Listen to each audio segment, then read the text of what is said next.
I was starting to worry that Gus McMillan might have lured you into his vile profiteering. A man whom I recently heard once slaughtered 20 elephants in Africa just because he lost a drunken bet. One day, this will all come back to him. So, I've been hearing about a panther that no doubt he's got his eyes on too. A majestic creature. If the reports are to be believed, I'd be interested to do some genetic analysis on such a distinctive example. If you could track it down and get me a sample, I will pay you for your efforts, of course. What's up, ladies and gentlemen? My name is DJ CS and welcome back to an all new video here on my YouTube channel.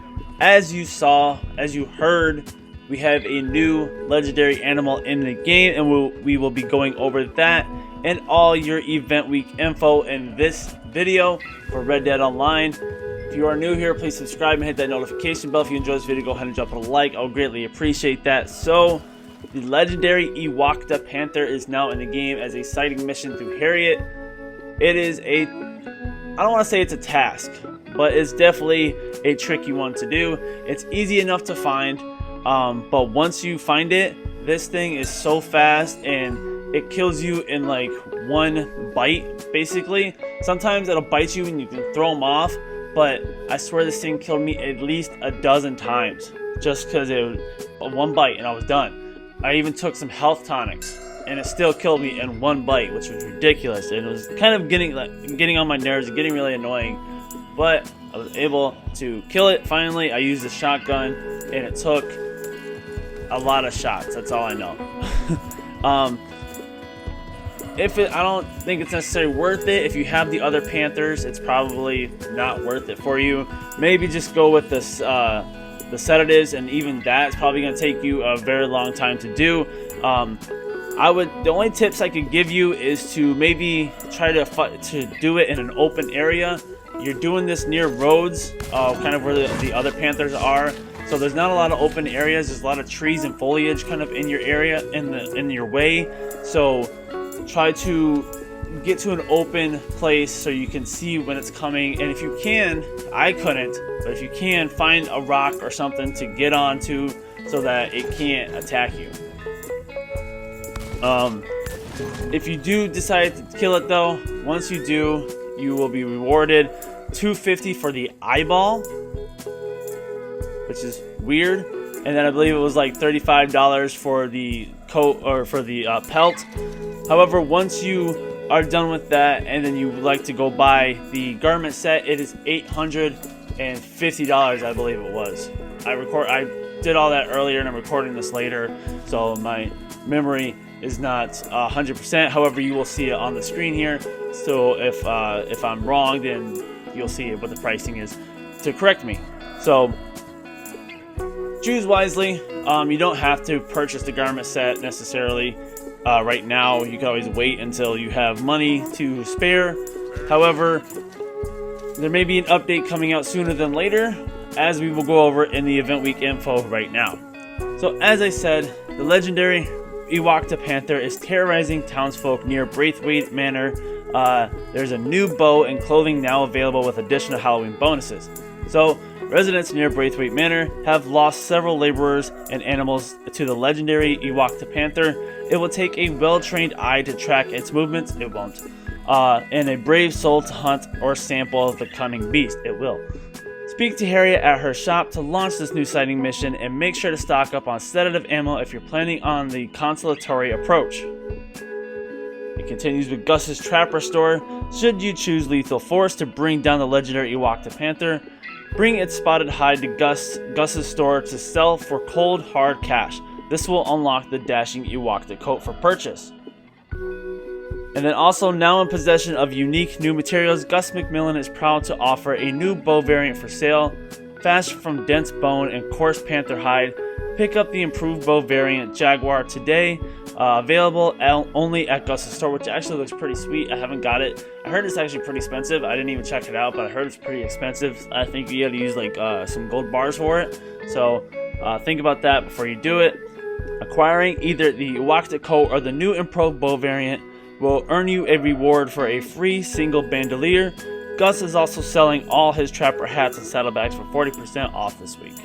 Halloween bonuses, players who take part in Dead of Night, this week's gruesome featured series that's a 4-way battle of supernatural proportions between the living and the deceased, which I believe is the same as the one last week, can continue to enjoy triple the payouts for both gold and XP. Playing Dead of Night on Halloween will complete a daily challenge as will eating some candy. Celebrate accordingly and responsibly. So obviously on Halloween, one of the daily challenges is going to be play Dead of Night and eat some of the candies that are in the game. But that's not till Halloween, which is Saturday. Madame Nazar's haunting collection of Halloween masks are still part of the traveling saleswoman's inventory, but only through November 2nd, so through next Monday. All the while, these are boom times for rolls of all kinds. All bounty hunter missions, collector set sales, moonshiner and trader sales are paying out an extra 25% in cash and double the roll XP through November 2nd, which is actually really good, especially for like the trader and the moonshine shack, so that's pretty sweet. Players who own the new Halloween pass will receive a reward for a free weapon component of their choice. I maxed that out within minutes of the on last Tuesday when it came out. Wheeler Rawson and Company catalog editions. The Wheeler Rawson and Company catalog has new items for sale, including the Caffin's hat, the Garrod hat, and the new colorways of the Varmint hat, Hunter jacket, Riggs French coat, Griffith chaps, Stayhorn boots, Becker half chaps, and weathered half chaps. So if clothing is something for you, then this is great news for you. Me, I don't necessarily care about a lot of clothing. Lots of times I do want to go and make awesome new looking outfits, but I also want to save money. So discounts this week: explore a new role this week, take 5 gold bars off the bounty hunter, trader, collector, and naturalist rolls, plus 10 gold bars off the cost of the moonshiner roll. Moonshiners can also waive the cost to pick up shop and move their moonshine shack for the next 7 days. Moreover, all roll items across the board are 40% off, while players can take advantage of the following sales in the catalog and at gunsmith, traders, and stables across the states. We have 40% off all gun belts, bandoliers, double bandoliers, and ponchos, 40% off all saddles, improved saddles, and saddle equipment, 30% off all pistols and revolvers, and 30% off all horses. So that was a lot. Just starting back with the 5 gold bars off any roll. If you don't have the trader, the moonshiner, and the collector, those are your 3 best ways to make money in this game. The collector and the trader are kind of grindy. You're gonna have to do a lot of work for them. The moonshine is the best passive income in this game, so I highly recommend that.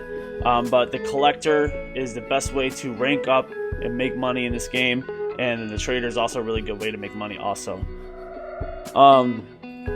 As for the bounty hunter is like kind of the worst one to do, even more so than a naturalist. Naturalist is actually really fun. And then 10 gold bars off the moonshiner roll, so that's like perfect. And then waiving your fee to move your moonshine shack. I recommend Tall Trees. That's kind of one of my favorite places to do my moonshine sales from. And then all this the discounts on all the gun belts, bandoliers, saddles, all that stuff. That's just all personal choice. It continues. So this is kind of where we get possible a hint at DLC info. Naturalist Photo Challenge. Stay tuned. Players keen to see the results of the Naturalist Photo Challenge should keep a keen eye on the newswire for an announcement in the coming weeks. So I don't care about the Naturalist Photo Challenge. However, that coming weeks part is the part we pay attention to. 6 of the community's finest photographs will be selected from over 10,000 submissions and added to Red Dead Online as camp flags, moonshine bar photos, or photo studio backgrounds in the next title update. So I'm guessing by the end of November we will be informed of the next update for Red Dead Online, which is pretty sweet. Hopefully we get one in December. That would be great. Hopefully they start rolling out these updates like every 4 months like they did for GTA Online, or even faster. That'd be great, but I doubt that. Continuing on for Prime Gaming is all the same. Nothing different there. So that's gonna do it for this video, guys. some good money to be made in Red Dead Online for once, finally. Also, the Halloween stuff is coming to an end by next Tuesday, so through next Monday. So if you haven't enjoyed a lot of the stuff, you haven't got the masks for your horse or for yourself, now is the time to get those. And then, of course, we have the new legendary Iwakta Panther. So lots of things to do in Red Dead Online this week. So get it done. Stop watching this video. If you enjoyed this video, go ahead and drop it a like. I would greatly appreciate that. If you're new here, please subscribe and hit that notification bell to be notified every time I upload a new video. All that said and done, guys, my name is DJ CS. Have a good one. I'll see you in the next video. And as always, don't forget to tip your DJ. Later, dudes.